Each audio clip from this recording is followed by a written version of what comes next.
Assalamualaikum warahmatullahi wabarakatuh. Halo semuanya, kembali lagi dengan saya Giza Dia Putri Ainur Rahmah dari kelas PGMI 4C. Di sini saya akan membahas materi tentang nilai perumusan Pancasila. Kita mulai dari pengertiannya dulu, yakni pengertian nilai luhur perumusan Pancasila bagi bangsa Indonesia adalah mencerminkan semangat kebersamaan, keadilan, persatuan, gotong royong dalam membangun negara yang maju dan beradab. Selanjutnya, apa saja sih nilai-nilai yang terdapat dalam perumusan Pancasila? Nah, ada 7 luhur dalam proses perumusan Pancasila bagi bangsa Indonesia. Di antaranya, yang pertama adalah mendengarkan dan menghargai pendapat orang lain. Yang kedua, menerima keputusan yang diambil dalam rapat atau pertemuan. Yang ketiga yaitu kerja keras. Yang keempat yaitu rendah hati. Yang kelima yaitu mengutamakan persatuan. Yang keenam yaitu rela berkorban. Yang ketujuh yaitu melaksanakan keputusan bersama. Nah, berikut penjelasan dari masing-masing tersebut. Kita mulai dari poin 1 dulu, yaitu mendengarkan dan menghargai pendapat orang lain. Pancasila berasal dari 2 bahasa Sanskerta, yaitu panca yang berarti 5 dan sila yang berarti prinsip atau asas. Apabila diulik secara bahasa, Pancasila menjadi rumusan dan pedoman hidup berbangsa dan bernegara bagi seluruh rakyat Indonesia.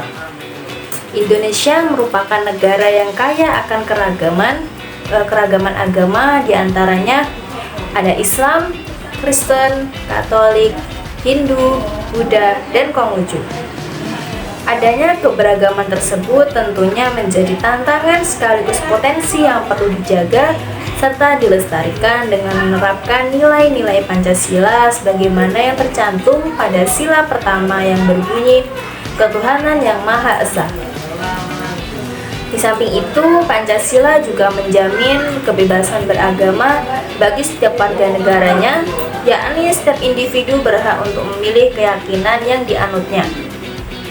Hal tersebut tentunya tak terlepas dari Pancasila sebagai pandangan hidup bangsa yang dimana mengandung nilai-nilai moral, etika, dan sosial yang dijadikan pedoman maupun pijakan bagi kehidupan bermasyarakat, berbangsa, dan bernegara.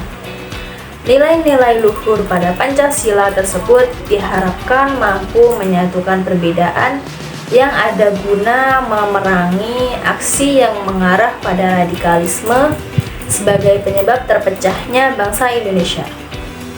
Oleh karena itu, penting bagi generasi muda, bangsa maupun seluruh elemen masyarakat mengembangkan sikap toleransi agar tercipta harmonisasi dalam keagamaan, beragama, dan sesuai dengan nilai-nilai Pancasila. Toleransi sendiri dapat diartikan sebagai sikap saling menghormati, menghargai, membiarkan pandangan maupun kepercayaan yang berbeda atau bertentangan dengan diri sendiri.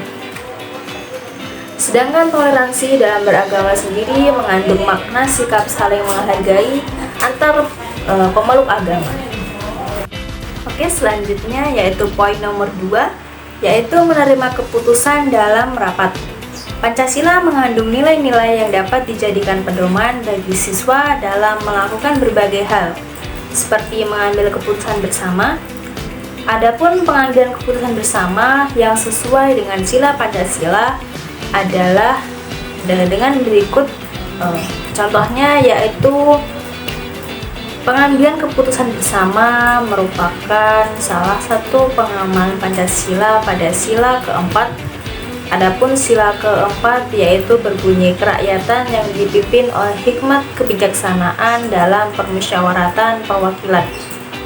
Contohnya, yang pertama, sebagai warga negara dan warga masyarakat, setiap manusia atau warga Indonesia memiliki kedudukan, hak, dan kewajiban yang sama.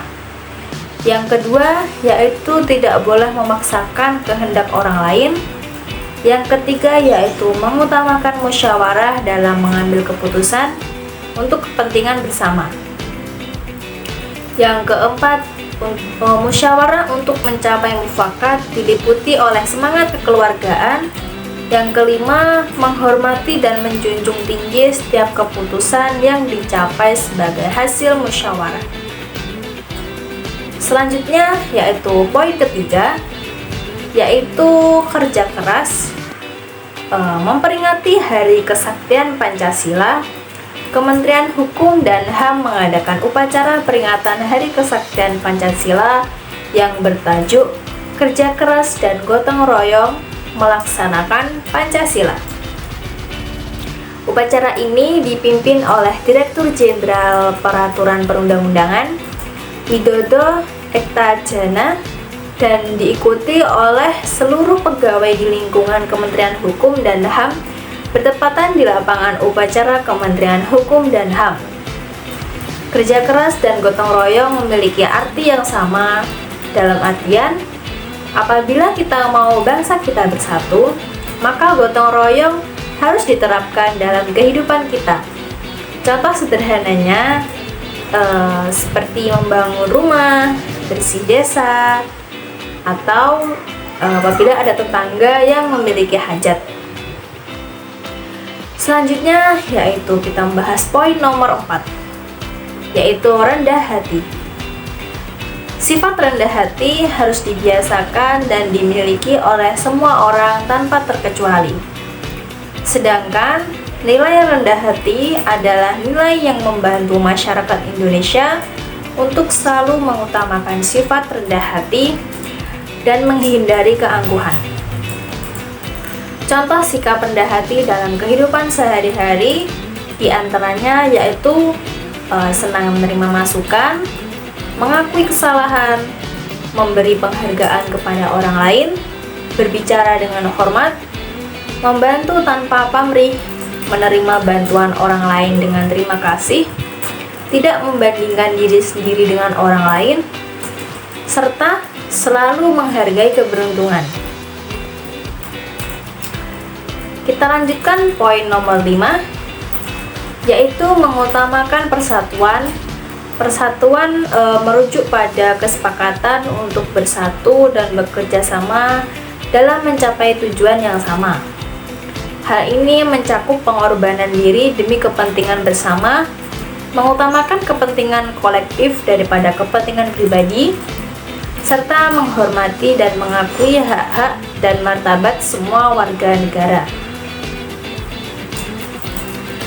Contoh sikap mengutamakan persatuan yaitu yang pertama, mengutamakan kepentingan bersama dibandingkan kepentingan pribadi. Yang kedua, melakukan interaksi secara aktif dengan tetangga. Yang ketiga, turut aktif dalam kegiatan kerja bakti di lingkungan rumah dan sebagainya. Poin nomor 6 yaitu rela berkorban. Mendahulukan kepentingan orang lain merupakan ciri-ciri utama dari sikap rela berkorban. Artinya, kesampingkan untuk mendahulukan kepentingan diri sendiri daripada orang lain, terlebih di dalam kondisi yang genting. Contoh sikap rela berkorban diantaranya berpartisipasi dalam kegiatan demokrasi, misalnya memberikan suara dalam pemilihan umum, lalu menjadi sukarelawan untuk layanan masyarakat atau mencalonkan diri untuk pemilihan jabatan pemerintah. Selanjutnya, menjaga kelestarian budaya bangsa dan tidak mempromosikan budaya asing. Lanjut kita ke poin ke-7, yaitu melaksanakan keputusan bersama. Pertama yaitu bisa mengutamakan musyawarah dalam mengambil keputusan untuk kepentingan bersama. Yang kedua yaitu tidak saling memaksakan kehendak pada orang lain. Yang ketiga, musyawarah diharapkan dapat mencapai kata mufakat dengan diliputi oleh semangat kekeluargaan. Sekian materi yang saya sampaikan. Bila ada kesalahan mohon dimaafkan. Sampai jumpa di lain video selanjutnya. Saya Gizadia Putri Ainur Rohmah, pamit undur diri. Wassalamualaikum warahmatullahi wabarakatuh. Bye bye guys. Saya wassalamualaikum bro.